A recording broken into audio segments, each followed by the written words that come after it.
वो ममोगी को कहता है कि अब जहर नहीं डाला जा सकता क्योंकि उसे शिकी को जिंदा चाहिए। ममोगी हैरान होती है और सुबुबाकिरी कहता है कि शिकी ओनी के लिए बहुत खास है और उसे उस पर प्रयोग करने का मौका नहीं गंवाना। दूसरी तरफ क्यूआ जीन को दाह केंद्र दिखाता है जहां वो अपने मरे हुए दोस्तों को जलाते हैं। जीन इसे देखकर थोड़ा हिल जाता है और क्यूआ कहता है कि मम्मो एजेंसी से जंग शुरू होने पर बहुत सारे लोग मर जाते हैं। वो जीन को उस लाइन के खतरे के बारे में चेतावनी देता है, लेकिन कहता है कि उसे ज्यादा चिंता नहीं करनी क्योंकि वो लगभग हर चीज से ठीक हो सकता है। इसके बाद वो अचानक जीन से बहुत दोस्ताना हो जाता है और पूछता है कि क्या उसके पास गर्लफ्रेंड है। जीन उस अजीब शख्स को नजरअंदाज करता है और चला जाता है। जैसे ही क्यों उसके पीछे जाता है, उसे पीछे से कोई आने का एहसास होता है। वो उसी वक्त पलटता है जब सुबाकिरी उसे चाकू मारता है, जो असल में उसकी पीठ के लिए था लेकिन चूक गया। क्यों हैरान रह जाता है और प्रतिक्रिया नहीं दे पाता, लेकिन जीन अपनी सहजता से खून की चेनसॉ निकालकर लड़ाई शुरू करता है। लेकिन इससे पहले कि वो कुछ कर पाए, ममोगी उसके पीछे आ जाती है और उसकी चेनसॉ को काले जेल में बंद कर देती है, फिर उसकी बांह तोड़ देती है। जीन दर्द से चीखता है, लेकिन काला जेल ज्यादा देर नहीं टिकता। वो दर्द के बावजूद दुश्मनों पर ध्यान देता है। उसे लगता है कि यह सबसे खराब स्थिति है क्योंकि वो और क्यूआ दोनों घायल हैं और दुश्मनों के बारे में कुछ नहीं जानते। लेकिन क्यूआ इस स्थिति में भी शांत है और जीन को वापस जाकर सबको हमले के बारे में बताने को कहता है, जबकि वो दोनों मामाओं को रोकेगा। जीन उसका आदेश मानता है और मदद लाने का वादा करके चला जाता है। क्यूआ अपनी नजर दुश्मनों पर टिकाता है। सुबाकिरी ममोगी को उसका काम करने को कहता है और वो पूरे हेडक्वार्टर के चारों तरफ एक विशाल बाधा बना देती है। क्यूआ समझ जाता है कि उसकी क्षमता बैक्टीरिया से बाधा बनाना है और वो चाहती है कि कोई भी जिंदा ना बचे। क्यूआ अपने विकल्प सोचता है क्योंकि वो लड़ नहीं सकता और उसे लगता है कि स्टूडेंट्स इतने ताकतवर दुश्मनों को हरा नहीं सकते। वो सोचता है कि मदद जल्दी नहीं आएगी तो उसे मरना पड़ेगा। अचानक सुबीरी पूछता है कि क्या वो शिकी को जानता है और क्यूआ को एहसास होता है कि बातें उससे ज्यादा उलझी हुई हैं। वो अपनी पूरी ताकत से लड़ने का फैसला करता है और कोट से जहर का सिरिंज निकालता है, लेकिन इससे पहले कि वो उसे इस्तेमाल कर पाए, सुबाकिरी उसकी गर्दन पर गहरा वार कर देता है। क्यूआ घबराता है क्योंकि उसे वार आता तक नहीं दिखा और खून तेजी से चारों तरफ छिटकता है। जैसे जैसे वो बेहोश होता है, वो सोचता है कि अगर मरना ही है तो मम्मी मम्मोगी ही उसे मारे, लेकिन सुबाकिरी उसकी इच्छा पूरी नहीं करता और सोचता है कि उसका एक वार ही काफी था। वो उसकी लाश को बैक्टीरिया से नियंत्रित करने की कोशिश करता है, लेकिन अचानक उसे बाहर उंगली का एहसास होता है। वो ममोगी को उन्हें अंदर आने की इजाजत देता है। सुबीरी पूछता है कि क्या उन्होंने जो मांगा था वो लाया। एक उंगली एक बड़ा बॉक्स उगलता है। वो उंगली को सावधानी से बॉक्स ले जाने को कहता है क्योंकि उन्हें शिकी को ढूंढना है। उधर जीन हेडक्वार्टर पहुंचकर सबको चेतावनी देता है। उसे हैरानी होती है कि आसपास कोई नहीं है, लेकिन जैसे ही वो मुख्य हॉल में जाता है, सब लड़ाई के लिए तैयार मिलते हैं। वो जीन को देखकर राहत महसूस करते हैं, लेकिन जीन को समझ नहीं आता कि सब एक जगह क्यों हैं। शिकी बताता है कि गुजी ने अपनी क्षमता से दुश्मनों को आने का पता लगाया तो उन्होंने जल्दी से मरीजों को निकाल दिया, लेकिन जैसे ही बाकी भागने की कोशिश करते, एक काली दीवार ने रास्ता रोक दिया और अब वो फंस गए हैं। कुछ लोग सुझाव देते हैं कि दूसरा रास्ता ढूंढा जाए, लेकिन नर्स कहती है कि उसने सब चेक किया, कोई रास्ता नहीं है। शिकी जीन से क्यूआ के बारे में पूछता है, लेकिन इससे पहले कि वो जवाब दे, एक उंगली वहां आ जाता है। सब उस डरावने राक्षस को देखकर घबरा जाते हैं और उसे बीच से गुजरने देते हैं, जो एक रैंडम लड़के को खा जाता है। सब उसे देखकर भागने की कोशिश करते हैं और शिकी माई को सुरक्षित रखने के लिए छुप जाता है। थोड़ी देर बाद सुबीरी और बाकी हॉल में आते हैं, जो खाली पाते हैं। वो उंगली को बॉक्स रखने को कहता है और खुद उस पर बैठ जाता है। ममोई को शिकी को जिंदा पकड़ने और बाकी सबको मारने का आदेश देता है। वो पूछती है कि क्या वो साथ नहीं आएगा, लेकिन सुबाकिरी मना कर देता है क्योंकि उसे कुछ गहरी बातें सोचनी है। दूसरी तरफ गोरी खलनायिका के ना बाथरूम में कपड़े ढूंढ रही होती है जिसमें वो आसानी से हिल सके। उसी कमरे में ड्रामेबाज यो भी है, जो रो रहा है कि वो मर जाएगा क्योंकि उसका दिल बहुत तेज धड़क रहा है। कि ना उसे फिटनेस पर काम करने को कहती है। अगर थोड़ा दौड़ने से ही गिर जाता है, वो अपना चेहरा ढक देती है ताकि वो उसे बदलते न देखे। फिर मजेदार बात है कि वो एक छोटा सा जिम सूट पहन लेती है और रॉकीरो पूछता है कि वो अब क्या करने वाली है। किना कहती है कि वो घात लगाएगी। रॉकीरो को स्वस्थ लोगों से जलन होती है क्योंकि उसे हमेशा बीमारी का डर रहता है। तभी उन्हें उंगली के भारी कदम सुनाई देते हैं। रॉकीरो घबरा जाता है और किना से कुछ करने को कहता है। वो उसे अलमारी में छुपने को कहती है क्योंकि वो सब संभाल लेगी, और वो घबराहट में उसका कहना मानता है। किना दरवाजे के सामने खड़ी होकर दुश्मन का इंतजार करती है। उंगली दीवार तोड़कर कमरे में घुसता है, लेकिन पहले पूछता है कि क्या वो शिकी है। किना गुस्से में कहती है कि शिकी वो बदसूरत बदमाश है। ये सुनकर राक्षस अचानक उस पर हमला कर देता है। वो अलमारी को तोड़ देता है जिसमें रॉकीरो छुपा था और वो बेहोश हो जाता है। उधर किना राक्षस को सबक सिखाने का फैसला करती है। जब कमरा काफी बर्बाद हो जाता है, वो अपनी अंगुली काटती है और खून से मुक्कों के दस्ताने बना लेती है। दूसरी तरफ जीन क्योआ के पास वापस जाता है और अकरी भी एक राक्षस से लड़ने की तैयारी करता है।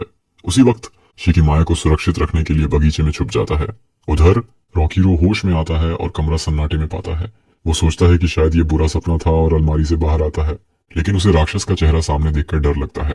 वो घबराता है और स्थिति समझने की कोशिश करता है, जो और अजीब हो जाती है जब राक्षस उठकर किना की तरफ वफादारी से चलता है।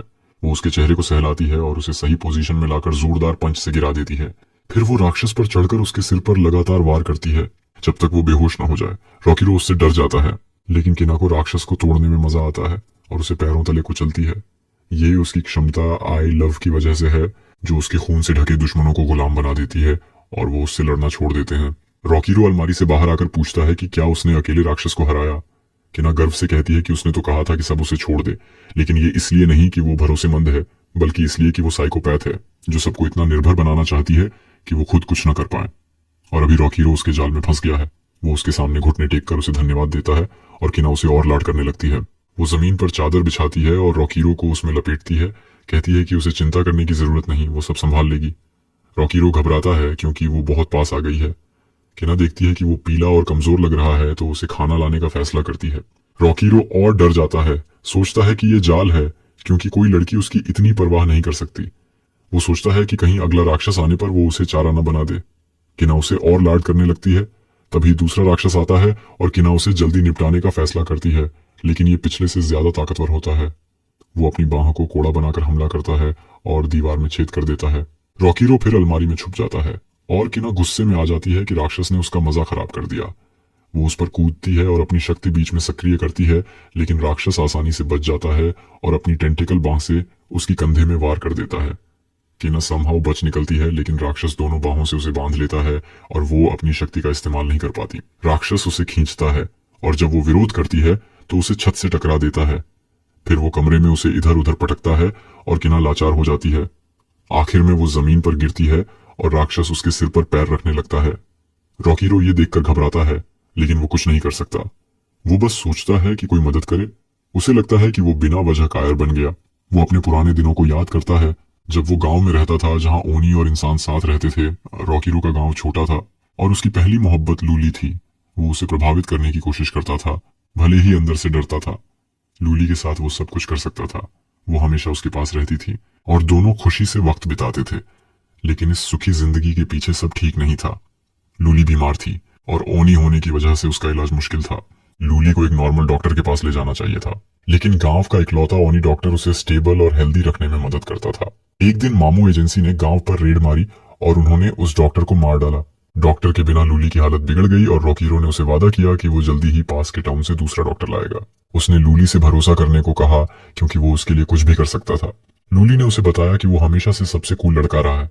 उसने कहा कि वो हमेशा ऐसा ही रहे, और फिर तुरंत ही उसकी मौत हो गई। रॉकीरो टूट गया और इस घटना से वो पूरी तरह से बिखर गया। इसके बाद उसने अपनी हिम्मत और कॉन्फिडेंस खो दिया।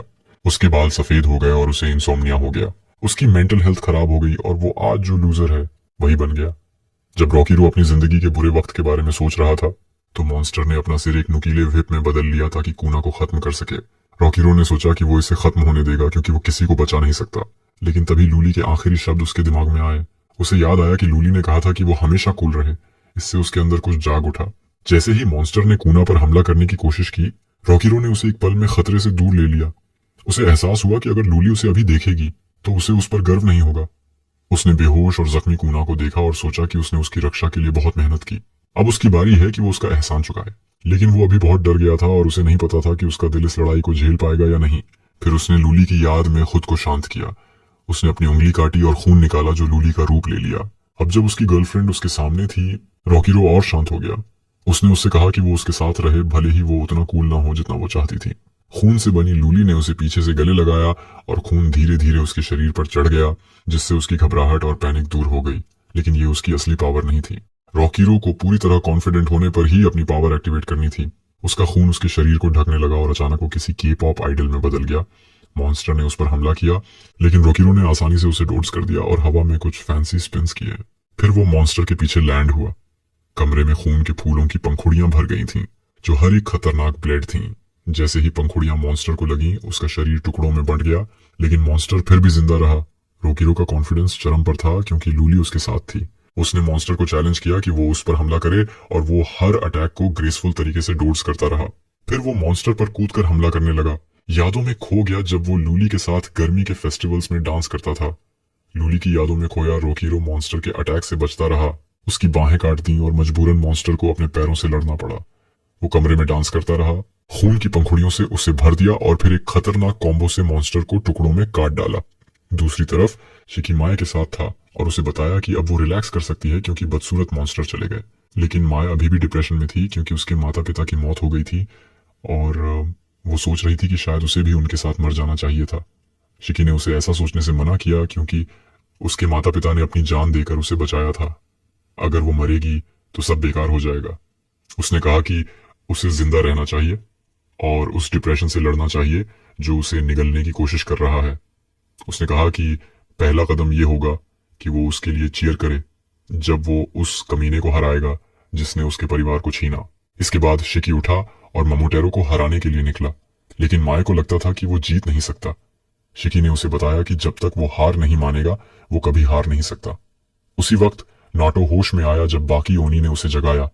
उसे पता चला कि वो 15 मिनट तक बेहोश था और ओनी ने उसे शुक्रिया कहा क्योंकि उसने उन्हें बचाने के लिए बहुत नुकसान उठाया। नाटो को इसकी परवाह नहीं थी और वो तुरंत हेडक्वार्टर लौटना चाहता था ताकि अपने स्टूडेंट्स की मदद कर सके। हेडक्वार्टर में शिकीमेन हॉल पहुंचा जहां टुबाकिरी आराम से बैठा था।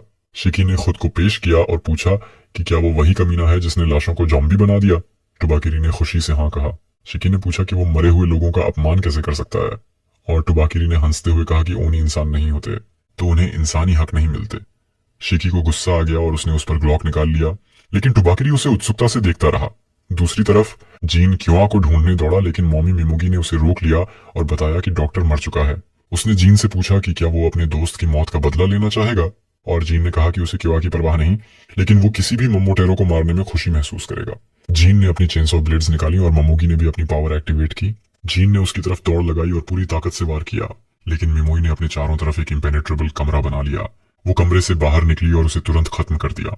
उसने जीन को कहा कि उसके कमजोर अटैक से वो उसे छू भी नहीं सकता। जीन ने इसे चैलेंज के तौर पर लिया और मिमोई को मारने का इरादा और मजबूत कर लिया। दूसरी तरफ टुबाकिरी ने शिकी पर चाकू फेंका ताकि उसका हथियार छीन सके और कहा कि वो खिलौनों से खेलना बंद करे और अपनी असली पावर यूज करे। शिकी को गुस्सा आ गया और उसने टुबाकिरी को उड़ा देने का फैसला किया। उसने रॉकेट लॉन्चर बनाया और गुस्से और नफरत से अपनी पावर कंट्रोल की। उसने सोचा कि माया को इस कमीने की वजह से कितना दर्द सहना पड़ा और नाटो ने उसे अपनी पावर यूज करने से मना किया था क्योंकि वो इसे कंट्रोल नहीं कर सकता। शिकी को किसी के रोकने से नफरत थी और उसने रॉकेट लॉन्चर फायर कर दिया जिससे जोरदार विस्फोट हुआ, लेकिन टुबिरी ने अटैक डोड्स कर लिया और शिकी ने उसे ताना मारा कि क्या वो इतना डर गया कि अपनी जान बचाने के लिए छिप गया। फिर शिकी का ध्यान ताबूत पर गया और उसने सोचा कि उसमें क्या है। टुबिरी ने उसका जवाब देते हुए ताबूत का दरवाजा खोला और एक मम्मो ड्रेस में आदमी बाहर निकला। उसने घोषणा की कि वो सभी ओनी को खत्म कर देगा और शिकी ने समझा कि ये टुबाकिरी का एक और जॉम्बी है। शिकी ने उसे बेरहम कमीना कहा और पूछा कि वो अपने साथियों की लाशों को कठपुतली कैसे बना सकता है। टुबाकिरी ने सांस ली और उसे मूर्ख कहा जो खुद की सोच नहीं रख सकता। उसने कहा कि लोगों के पास फ्री विल होता है और उसका ये जॉम्बी पार्टनर अपनी मौत के बाद कठपुतली बनने के लिए तैयार था। शिकी को समझ नहीं आया कि कोई ऐसा क्यों करेगा। जब जॉम्बी मोमोटेरो ने अचानक अपनी पावर यूज की, उसने शिकी के दिल की तरफ डार्क शॉक वेव्स भेजी।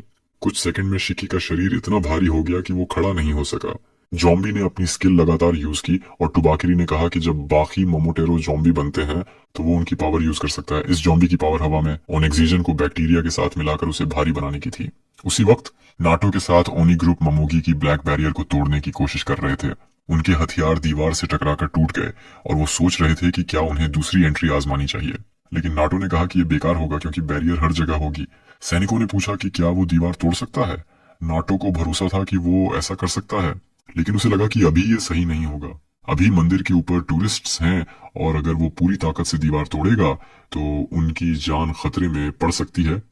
वो घबरा गए क्योंकि उनके पास टूरिस्ट्स को निकालने का अधिकार नहीं था। नाटो समाधान सोचने लगा। तभी नर्डगुजी वहां पहुंचा और बताया कि उसने पहले दुश्मन के सिग्नल्स ढूंढे थे और घायलों को सुरक्षित जगह पहुंचाया था, लेकिन सपोर्ट स्टाफ और ज्यादातर स्टूडेंट्स अभी अंदर हैं। नाटो को एहसास हुआ कि उन्हें जल्दी सबको बचाना होगा, लेकिन पहले टूरिस्ट्स को निकालना जरूरी था। तभी कुछ होनी ने नाटो को बताया कि उन्होंने एंट्री के बाहर एक अजीब शख्स देखा। वो होमर थी जो फाइनली होश में आई थी। वो बड़बड़ा रही थी कि उसे इतनी खूबसूरत जगह पर नहीं होना चाहिए, लेकिन नाटो को उसे देखकर खुशी हुई। अचानक गुजी ने पागलपन दिखाया क्योंकि उसे स्कूल यूनिफॉर्म वाली लड़कियों का शौक था। उसने होमर को अपनी वीसी कार्ड देने की बात कही और वो इससे नफरत करने लगी। नॉटो भी हैरान था क्योंकि उसे लगता था कि गुजी इस साल के सबसे नॉर्मल लड़के में से एक था। फिर भी उसने सोचा कि होमर की पावर से टूरिस्ट्स को निकाला जा सकता है और उसे जंगल में ले गया।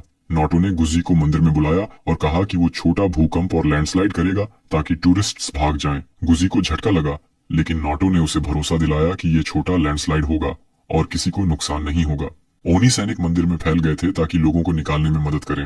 नाटो ने गुजी से कहा कि वो एरिया स्कैन करे और कंफर्म करे कि सब निकल गए हैं। इसके बाद उसने होमर की तरफ ध्यान दिया और उससे पूछा कि वो फिर से वो फीमेल टाइटन बुलाए जो पहले बुलाई थी, क्योंकि यही लैंडस्लाइड कराएगा। होमर को डर था कि वो फिर से बेकाबू हो जाएगी, लेकिन नाटो ने उसे भरोसा दिलाया कि वो स्थिति संभाल लेगा। फिर भी होमर डर के मारे अपनी पावर यूज नहीं कर पाई और नाटो ने हार मान ली। उसने गुजी को बताया कि लैंडस्लाइड प्लान कैंसिल है और उन्हें दूसरा तरीका ढूंढना होगा। उसने होमर को कहा कि वो टीम से बाहर हो गई क्योंकि उसे बेकार लोगों की जरूरत नहीं। वो स्केटिंग करने लगा, लेकिन डरी हुई होमर ने कहा कि वो अपनी पावर से इतना डरती है कि उसे कंट्रोल नहीं कर पाती। नाटो ने कहा कि डर होना कोई प्रॉब्लम नहीं, लेकिन बदलाव से मना करना बड़ी परेशानी है। उसे होमर की पास्ट में हुई घटना का पता था, लेकिन उसकी क्लास का हर शख्स अपने भयानक पास्ट से जूझ रहा है। उसने कहा कि होमर को खुद पहला कदम उठाना होगा, वरना कोई मदद नहीं कर सकता। होमर ने कहा कि वो बदलना चाहती है और अचानक अपनी उंगली काट ली, जिससे खून बहने लगा। खून ने विशाल टाइटन का रूप ले लिया और नाटो पर हमला करने लगा। नाटो ने हमले डोंट्स किए। टाइटन के जोरदार वार से पहाड़ हिलने लगा और होमर घबरा गई। उसने माफी मांगी कि वो अपनी पावर कंट्रोल नहीं कर पा रही, लेकिन नाटो ने कहा कि ये ठीक है क्योंकि यही वो चाहता था। टाइटन के वार से जमीन हिलने लगी और पहाड़ के बड़े बड़े टुकड़े नीचे आने लगे। इससे टूरिस्ट्स में अफरा तफरी मच गई और ओनी सैनिकों ने उन्हें भागने को कहा। जैसे ही सब भाग गए, गुजी ने रडार स्किल से कंफर्म किया और नाटो ने टाइटन से खेलना बंद कर होमर को बेहोश कर दिया। उसी वक्त जीन ममोगी से लड़ रहा था, जो उसे ब्लैक बॉक्स से पीछे धकेल रही थी। जीन ने दूरी बनाए रखी, लेकिन उसे नोटिस नहीं हुआ कि ममोगी ने उसके पीछे बॉक्स बना लिया और वो फंस गया। वो बॉक्स से बाहर नहीं निकल पाया और ममोगी ने उसे धीरे धीरे मरने की सजा देने का फैसला किया। ममोगी ने बॉक्स को सिकोड़ना शुरू किया और कहा कि जीन उसमें कुचलकर पेस्ट बन जाएगा। जीन ने कहा कि वो शुद्ध ताकत से बाहर निकलेगा, लेकिन मिमोई को यकीन नहीं था। जैसे जैसे बॉक्स छोटा होता गया, उसने कहा कि तंग जगह में दिमाग घबराने लगता है और लोग कुछ नहीं कर पाते। लेकिन अचानक उसे ब्लेड की आवाज सुनाई दी। ममोगी को यकीन नहीं हुआ कि जीन ऐसा कर सकता है। फिर बॉक्स में दरार पड़ी और जीन चेन सॉ के साथ बाहर निकला। उसने ममोगी को बताया कि एक बार वो एक अबैंडन्ड बिल्डिंग के एसी डक्ट में सोया था, जो ठंडा, गीला और बदबूदार था। उसके मुकाबले ये बॉक्स तो जेट 2 हॉलिडे था। ममोगी को गुस्सा आ गया और उसने उसे खत्म करने का फैसला किया। तभी किसी ने मॉन्स्टर का कटा हुआ सिर फेंका। वो इकाती था, जो मोमोटेरो से नफरत करता था कि उन्होंने उसे इस कचरे से मारा। जीन ने उसे दूर रहने को कहा क्योंकि ये उसकी लड़ाई थी, लेकिन इकाती पहले से ही मोमोटेरो को हराने के लिए तैयार था। फिर उसने ममोगी का प्लॉट देखा और कंट्रोल खो बैठा। उसने उसे ड्रेस को लेकर लेक्चर देना शुरू कर दिया, लेकिन ममोगी को इससे कोई फर्क नहीं पड़ा। इकाती ने जमीन पर खून डाला अपनी पावर एक्टिवेट करने के लिए, लेकिन ममोगी ने दोनों को अपने केज में फंसाने की कोशिश की। लेकिन इकाती बहुत तेज था और उसका अटैक डोट्स कर उसने ममोगी के जबड़े पर जोरदार किक मारी। ममोगी हैरान थी क्योंकि उसे अटैक की भविष्यवाणी नहीं हुई। इकाती को भी नहीं पता था कि उसकी पावर क्या होगी। उसका खून उसे रैंडम पावर देता था जो गुस्से पर डिपेंड करता था। अभी उसे जादुई रेड बूट्स मिले जो उसकी स्पीड और एजिलिटी बढ़ाते थे। इकाती सोच रहा था कि उसे और गुस्सा करना चाहिए था ताकि बेहतर हथियार मिले, लेकिन ममोगी को लगता था कि वो स्पीड टाइप दुश्मन है और वो ऐसे से नहीं जीत सकती। उसी वक्त नाटो ने बाहर बैरियर तोड़ने के लिए अपनी स्पेशल अटैक यूज की।